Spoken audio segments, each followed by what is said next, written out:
हमारा next topic है why the sky is blue. Already मैं आपको बता चुकी हूँ, जो लाइट है, लाइट जो स्कैटर्ड होती है तो वो डिपेंड करती है पार्टिकल्स पे। और पार्टिकल का साइज अगर बड़ा है तो हमारी जो लाइट, विजिबल लाइट है, वो अगर उससे बड़ा है तो लाइट कुछ और होगी, लेकिन अगर उससे छोटा है तो लाइट का जो विजिबल लाइट होगी वो कुछ डिफरेंट होगी। रीजन बिहाइंड, क्योंकि जो हमारी व्हाइट लाइट है उसके अंदर 7 डिफरेंट कलर्स हैं और उनकी वेवलेंथ क्या है, डिफरेंट है। That's why. जब याद कीजिए, मैंने आपको अभी थोड़ी देर पहले बताया था कि अगर एयर के मॉलिक्यूल में नाइट्रोजन और ऑक्सीजन मॉलिक्यूल जाता है तो वो लोअर है, उनका साइज कैसा है, कम है, लेस है हमारी विजिबल लाइट से। दैट्स वाई वहां पर जो लोअर वेवलेंथ वाली लाइट है ब्लू, वो स्कैटर्ड होती है। दैट्स वाई उसका कलर क्या था, ब्लू, वाटर का कलर। ठीक उसी तरह से यहाँ पर भी वही चीज है।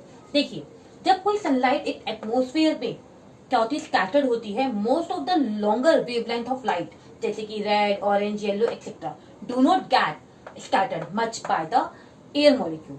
वो स्कैटर्ड नहीं होती एयर मॉलिक्यूल में, वो सीधी निकल जाती है।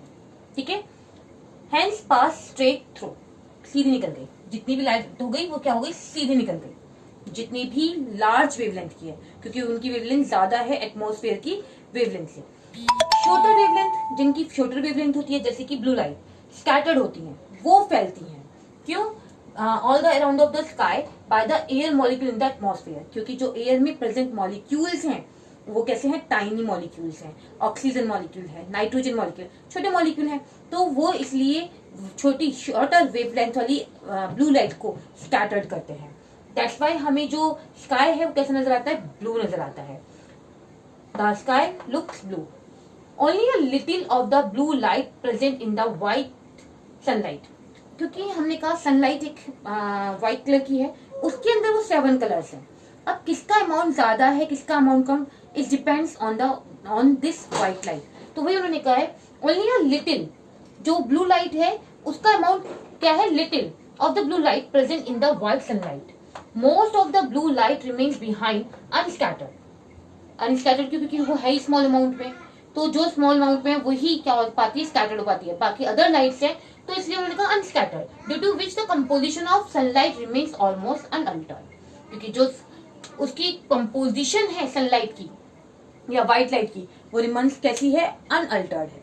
ठीक है, दैट्स वाई जो स्मॉल अमाउंट है ब्लू लाइट का, जब वो मॉलिक्यूल से क्या करती है, टकराती है और देन स्कैटर्ड होती है, बिकॉज ऑफ उसकी जो वेवलेंथ है वो बहुत लोअर है, और लोअर वेवलेंथ वाली क्या हो रही है, स्कैटर्ड हो रही है because of small size of particles. That's why हमें स्काई कैसा नजर आता है, ब्लू नजर आता है। अब हमारा जो नेक्स्ट क्वेश्चन होता है वो है कि हम लिखते हैं विबग्योर। विबग्योर। अब आप कहेंगे मैम ब्लू लाइट से कम वेवलेंथ तो वॉयलेट की और इंडिगो की है, तो हमें इसका वॉयलेट एंड इंडिगो क्यों नजर नहीं आ रहा है। बहुत इंपॉर्टेंट क्वेश्चन है, बहुत ध्यान से समझिए। जो वॉयलेट एंड इंडिगो कलर है, एक तो वही उसकी कंपोजिशन कितनी है वहां पर, दूसरी चीज उनकी वेवलेंथ और ज्यादा क्या है, छोटी है। ठीक है, तो वो इतनी ज्यादा स्कैटर्ड हो जाती है कि वो हमें नजर ही नहीं आती, वो विजिबल ही नहीं होती। देखिए, shorter wavelength are scattered more strongly. ठीक है, जितनी ज्यादा छोटी वेवलेंथ होगी जिस भी कलर की, आर स्कैटर्ड, बहुत ज्यादा स्कैटर्ड हो जाएगी, मोर स्ट्रॉन्गली, बहुत ज्यादा। ठीक है, the spectrum of light emission from the sun is not constant. जरूरी नहीं है कि इसका अमाउंट ज्यादा है, इसका अमाउंट ज्यादा है, इसका अमाउंट ज्यादा है, इसका अमाउंट ज्यादा है, या कांस्टेंट अमाउंट नहीं है कि मान लीजिए इसके 5 मॉलिक्यूल हैं तो इसके भी 5 होंगे, इसके भी 5 होंगे, नहीं, कांस्टेंट मॉलिक्यूल नहीं है। दैट्स व्हाई उन्होंने कहा कि उसका अमाउंट जो है is not constant at all wavelength and additionally it absorbed by the higher atmosphere, so there is less violet in the light। तो दूसरा मेन कारण ये है कि जो अमाउंट है वॉयलेट का या इंडिगो का, वो जरूरी नहीं है कि कांस्टेंट हो कि इतना है उतना है, हो सकता है ब्लू का इन दोनों से ज्यादा हो। दैट्स वाई वो स्कैटर जब होती है तो हमें ब्लू लाइट नजर आती है। इनका अमाउंट हो सकता है ब्लू से कम हो, और दूसरी चीज ये इनकी वेवलेंथ और छोटी है, तो ये इतनी ज्यादा स्कैटर्ड हो जाती है कि वो हमें नजर ही नहीं आती है। तो ये हमारा पहला वो था कि इसलिए हमें जो स्काई है वो वॉयलेट नहीं, ब्लू नजर आ रहा है। नेक्स्ट, हमारे आई जो है बहुत ज्यादा सेंसिटिव है।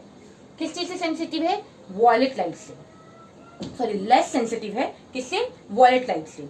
मोर लेस सेंसिटिव मतलब क्योंकि एक तो उसका अमाउंट हमने कहा कि हो सकता है सनलाइट में क्या हो, बहुत कम हो, और उसकी वेवलेंथ शॉर्टर है, जिसकी वजह से वो बहुत ज्यादा स्कैटर हो जाती है। और ज्यादा स्कैटर हो जाती है तो हमारी जो आई की पावर है कलर को देखने की, पहचानने की, वो क्या है, बहुत लेस है। किसको लेकर? वॉयलेट और इंडिगो को लेकर। दैट्स व्हाई उन्होंने कहा आई लेस सेंसिटिव टू वॉयलेट। ठीक है, yet the rainbow show that there remains a significant amount of visible light color। जब रेनबो हमें दिखता है तो उसमें सारे कलर वहां नजर आते हैं। तो आप देखेंगे वॉयलेट और इंडिगो ब्लू के सामने हमें वहां पे भी कम अमाउंट में नजर आता है। तो उन्होंने वही कहा है amount of visible light colour indigo and violet beyond the blue. Blue के बाद ही नजर आता है, मतलब पहले हमें उसमें ब्लू कलर सबसे पहले नजर आएगा, देन उसके नीचे बहुत स्मॉल अमाउंट में हमें ये दो कलर नजर आते हैं, बिकॉज ऑफ हमारी आई उसके लिए क्या है, लेस सेंसिटिव है। एक और बात है, हमारी आई में जो कॉन है, जो कि रेटिना में कलर को पहचानने में हेल्प करते हैं, ठीक है, उसका मेन काम, उसमें जो कलर हैं वो मेन 3 कलर्स हैं जिसको हमारी आई सबसे पहले क्या करती है, पहचानती है या उस कलर को इजिली डिटेक्ट कर लेती है, जैसे रेड, ब्लू एंड ग्रीन। देखिए, our vision we have 3 type of colour receptor और cone in our retina, red, blue and green. That's why हमें इंडिगो या वॉयलेट कलर नहीं नजर आता, पहले हमें कौन सा कलर आता है, ब्लू कलर नजर आता है। ठीक है, अर्थ हैड नो एटमोस्फेयर, आप सब जान, तो ये वाले जो 3 मेन पॉइंट्स है वो किस लिए हैं कि हमें इसलिए स्काई इंडिगो या वॉयलेट कलर नहीं, किस कलर का नजर आता है, ब्लू कलर का नजर आता है। अब हमारे अगर अर्थ पर कोई एटमोस्फेयर ना हो, और कोई एटमोस्फेयर नहीं होगा तो लाइट क्या नहीं होगी, स्कैटर नहीं होगी, फैलेगी नहीं, और स्कैटर नहीं होगी तो कलर कैसा हो जाएगा, डार्क, डार्क ब्लैक। तो इन्होंने कहा earth had no atmosphere consist of air. अगर अर्थ पर एयर ना हो तो क्या होगा, no scattering of sunlight at all, कोई लाइट का स्कैटर नहीं होगा, जिसकी वजह से वो कैसा डार्क या हमें ब्लैक कलर का नजर आएगा।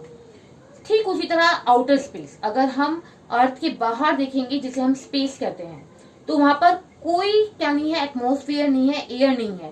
दैट्स वाई वहां पे लाइट क्या नहीं होती, स्कैटर नहीं होती, और वहां पर कैसा नजर आता है, डार्क ब्लैक कलर नजर आता है।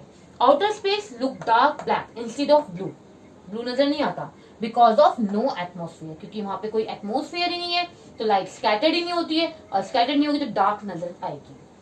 We know that the danger colour signal light are red. Normally हम डेंजर कलर रेड का रखते हैं, रीजन बिहाइंड, क्योंकि रेड की वेवलेंथ क्या है, बहुत ज्यादा है।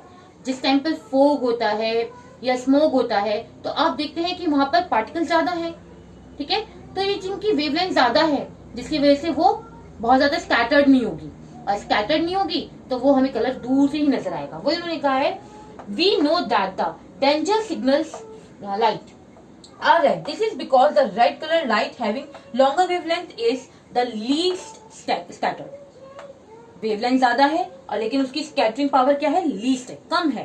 That's why fog and smoke particles, और इसी वजह से अगर फोग में कोई वाइट रेड लाइट लगी हुई होगी तो इजी हमें वो दूर से भी नजर आ जाती है, क्योंकि वो स्कैटर्ड ही नहीं हो रही है। स्कैटर्ड नहीं हो रही है तो वो इतने पार्ट में वहां पर है, और इसलिए वो चीज हमें इजिली क्या हो जाती है, विजिबल हो जाती है। दैट्स वाई रेड कलर क्या है, लीस्ट स्कैटर्ड शो करती है, और ब्लू लाइट क्या है, लार्ज स्कैटर्ड शो करती है।